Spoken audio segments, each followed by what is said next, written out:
Здравствуйте! Мы снова записываем ролик «Ответы на вопросы», так как предыдущий ролик набрал 5000 лайков. В этот раз ответы на вопросы будут с упором на завтрак. То есть я отвечаю на те вопросы, которые вы задавали в ролике про завтрак. Как вы относитесь к молотому имбирю? Хорошо отношусь. Но поймите, молотые вообще специи, тяжело определить их качество. Если они хорошего качества, конечно, очень хорошо. Но здесь если вы доверяете производителю, продавцу, конечно, пожалуйста. Как вы относитесь к употреблению яблочного уксуса? Ну, положительно отношусь, но я вообще не сторонник теории ощелачивания организма и так далее, но я думаю, что яблочный уксус обладает полезными свойствами, но такие вещи нужно делать на короткое время, то есть 2-3 недели и не часто. Если просто яблочный уксус употребляете в салатах и так далее, нормально. Насколько вредны заготовки, которые люди готовят осенью-зимой, в составе которого 9% уксус? Смотрите, уксус вреден только для наших костной ткани. Считается, что он производит декальцификацию ткани или нарушает всасываемость кальция. Но я думаю, что в соленьях есть много полезных веществ, которые перебивают это. Мы же не круглый год едим соленья. Соленье – это продукт зимний, начало весны, поэтому все нормально. Есть ли противопоказания к употреблению перца? Или после еды можно? Если это черный перец, если у вас нет индивидуальной непереносимости, все нормально, всем можно. Но если это красный жгучий перец, то на голодный желудок не очень хорошо, потому что они обладают раздражающим действием на слизистую желудка. А вот с едой, после еды можно. Но если у вас есть острые заболевания желудочно-кишечного тракта, такие как эрозия, язва, вам нельзя, и вы не сможете даже их употреблять, потому что это будет больно. Вы говорите о топленом масле. Как вы относитесь к сливочному маслу? Хорошо отношусь. Я тоже употребляю сливочное масло, бутерброд, цельнозерновой хлеб, сверху сыр и так далее. Нормально отношусь. Просто топленое масло – это чистое масло, там нет никаких белков. Вот чем полезен топленое масло – это источник чистых жиров, и оно не портится. Но сливочное масло, оно вкуснее и хорошо отношусь. А как же современные исследования о том, что в топленом масле находится окисленный холестерин, который забивает сосуды? Плохо тем людям, у кого есть проблемы с холестерином, то есть гиперхолестеринемия, и ведут малоподвижный образ жизни. Им не нужен топленое масло.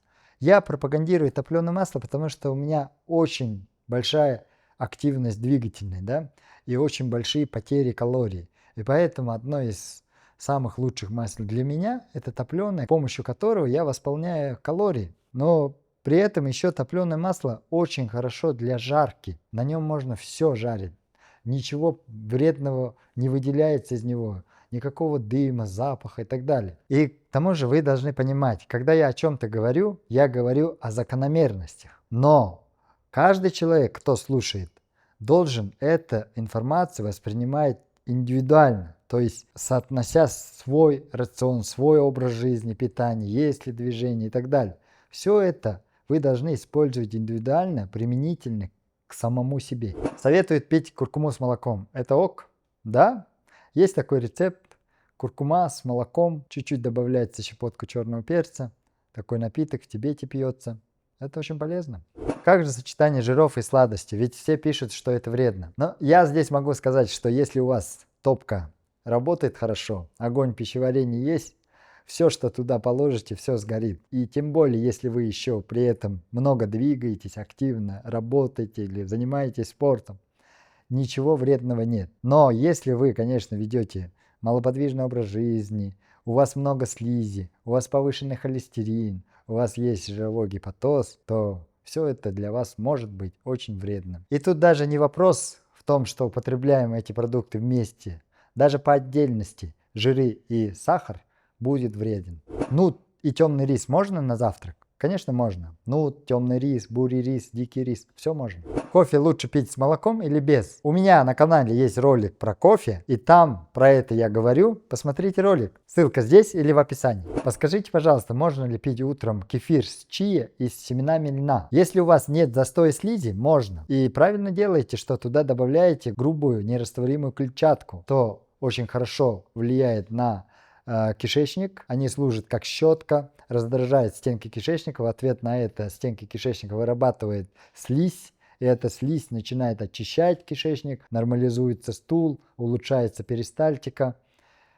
Конечно, можно. Порядок приема продуктов за завтраком важно или не важно? Но вы здесь должны учитывать, что после того, как только вы глотаете эти продукты, они попадают в желудок. Если они употребляются у вас просто друг за другом, конечно, здесь никакой важности нет, потому что в желудке все это смешивается. Но если вы употребляете эти продукты там с интервалом 30 минут, час, здесь, возможно, есть завтрак, но тогда ваш завтрак растянется с утра до обеда. А что, если я и не завтракаю, и не ужинаю, и не хочется? Это плохо? Да, это плохо. Отсутствие аппетита – это признак проблемы желудочно-кишечного тракта.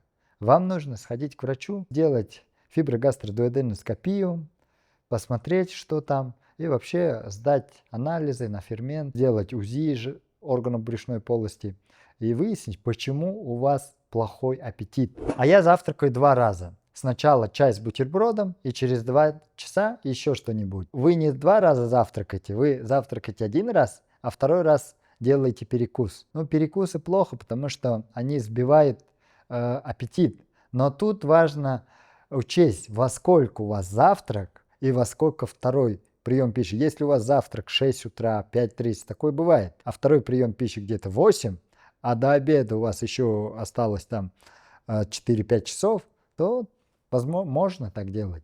Когда вы пьете сок, до завтрака или после? Я сок пью после завтрака, через минут 10, потому что до завтрака я пью теплую воду. Иногда я теплую воду пью с пробиотиками, жидкими пробиотиками. Если утром вообще нет аппетита, то завтракать против воли. Тут я хочу сказать, что первое, вы должны решить с ужином. Если у вас ужин поздний, 9-10 часов, скорее всего, утром у вас не будет аппетита. Но если у вас ужин ранний и при этом вам не хочется есть, то постепенно себя приучать. То есть разжигать огонь пищеварения постепенно, понемногу начать что-то есть. Скорее всего, лучше всего начинать это грубую клетчатку, там цельнозерновые продукты или какие-нибудь овощи или яблоко и так далее. Поехала на отдых, отель с завтраком, за неделю набрала 4 килограмм. Ужас, ваши советы не работают. На самом деле суть не в том, что мы завтракаем, обедаем, ужинаем, да? Суть в калорийности, в дневной калорийности, когда говорим о лишнем весе.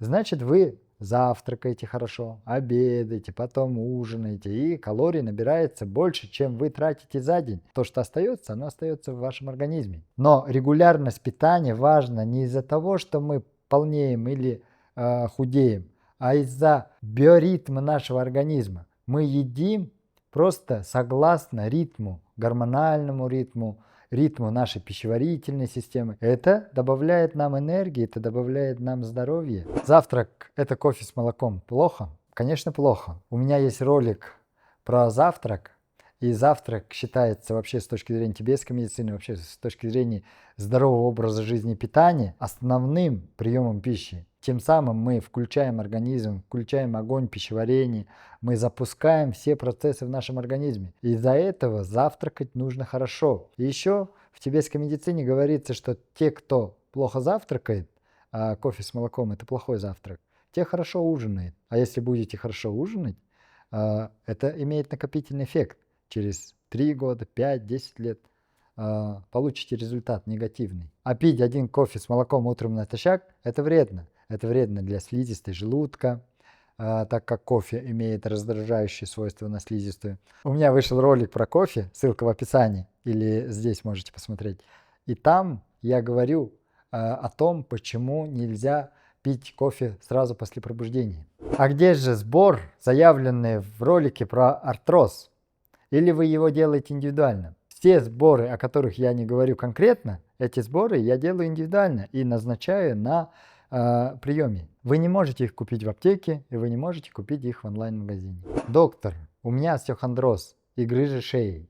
Можно мне бегать? Вам нужно проконсультироваться с неврологом, какая грыжа, стабильная, нестабильная. Если стабильная, то вам нужно постепенно закачивать эту грыжу, то есть заниматься гимнастикой, делать упражнения, чтобы создать мышечный корсет и можете бегать. У вас завтрак до утренней пробежки или после? У меня завтрак после утренней пробежки. Утром просыпаюсь, 6:40 где-то, выпиваю стакан воды и выхожу на пробежку. Пробежка у меня длится 40 минут-60, и потом прихожу домой, моюсь и завтракаю.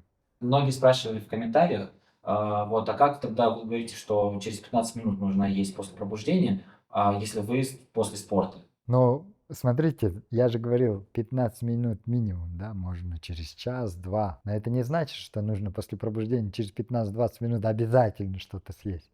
Это я к тому, что не надо есть сразу после пробуждения. Можно ли есть молочные продукты при атеросклерозе? Здесь, наверное, вы связываете с насыщенными жирами. Конечно, вот топленое масло, жирный творог, жирную сметану не очень хорошо при атеросклерозе, тем более при стенозирующем атеросклерозе. Здесь нужно сделать диетическую диету себе, убрать жиры и начать лечить стенозирующий атеросклероз. Это обратимый процесс, и поэтому оно поддается лечению. Доктор, можно ли есть семена чиа или льна при дивертикулите в кишечнике? Нельзя, так как это нерастворимые грубые клетчатка, и она обладает свойством раздражения стенок кишечника.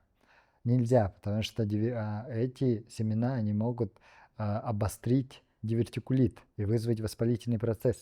Поэтому не надо употреблять эти продукты. Почему вы не учитываете два важнейших фактора? Генетика и раса. Таких вопросов очень много про расу. Я хочу один раз вам ответить и больше к этому вопросу не возвращаться. Про генетику я не могу учитывать, потому что я, еще раз говорю, я даю закономерности, правила питания, образа жизни, которые вы должны индивидуально, конечно, учитывать свои индивидуальные особенности. Но про расу я хочу сказать так, что я живу более 20 лет в Москве, и мой организм уже работает как организм любого москвича, и здесь неважно какой ты расы, здесь больше влияния на организм оказывает среда, в которой мы живем. Меня, например, волнуют те же вопросы, как и любого москвича.